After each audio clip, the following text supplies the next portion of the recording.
Good morning. It's Wednesday, May 20th, and we're going to continue talking about action and how where we direct our attention influences those actions, and begin with a prompt from the Daily Stoic, which is, what are the seeds I'm planting and where will they grow?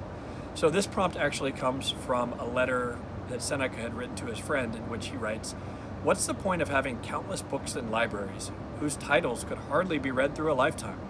The learner is not taught, but burdened by the sheer volume, and it's better to plant the seeds of a few authors than to be scattered about by many. Now, we could take this prompt metaphorically, as I think Seneca probably intended, to look at the actions we take and question whether or not we act with intention and guard against ourselves being pulled in all directions. But I'd rather take Seneca's words literally today, as we haven't yet talked about reading, yet reading is one of the most important actions that we take each and every day. So I thought it would be worthwhile to share some of my thoughts on how I look to optimize my habits here. So, in no particular order, number one, books are the greatest investment of your time and money that you can make. George R.R. Martin said, "A reader lives 1,000 lives before he dies. The man who never reads lives only one."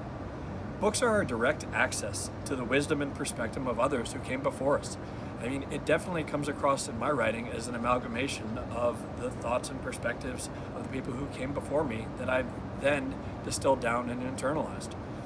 Number two, be intentional. Question how you spend your time. We live in an era where we have access to a glut of information.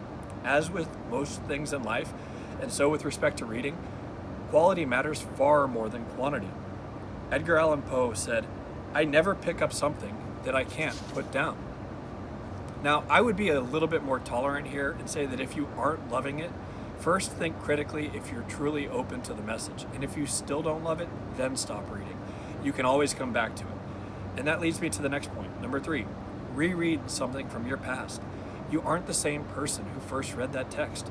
Your interpretation and your connection with it may be vastly different the second time around. It will likely reach you on an entirely different level. Number four, read the books that inspired the authors of your favorite books. You can often find them listed in the author's notes at the end of the text. This will allow you to efficiently and effectively go even deeper. Number five, be selective about the medium for reading which you choose. I don't have a default selection in terms of whether I buy books electronically or hard copy, but if it's going to be a reference or require a lot of critical thinking, then I buy a hard copy. That leads me to number six, which is to read actively. Underline, take notes, fold pages. Don't treat books like you're going to return them to the library. Develop a system for capturing your notes so you can quickly and easily access them later. Number seven, keep a book with you at all times. Always be prepared to avoid dead time. We live in a period of time where we have access to more books in our pocket than previously existed for all years of civilization before us combined.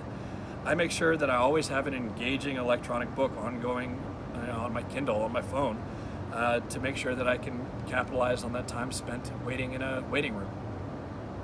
Number eight, choose the timeless over the timely. I used to buy the latest business book or best-selling new release, and if I go back and I look at my library from 10 years ago, the majority of those titles are now outdated and perhaps irrelevant. Now, the timeless selections have survived for a reason. The wisdom found within transcends time and setting.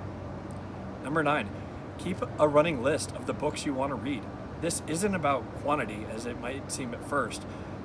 You're never going to have time to get to all of them, so this actually forces you to prioritize. It allows me to see where I'm going and make adjustments. Number 10, don't read exclusively nonfiction. I have a strong bias towards nonfiction, but I try to choose about 1 out of every 10 books to be fictional. I think it expands your creativity, and it provides me with a pressure relief valve for my stimulation. I often find that I'm more recharged and focused after my escape through fictional writing.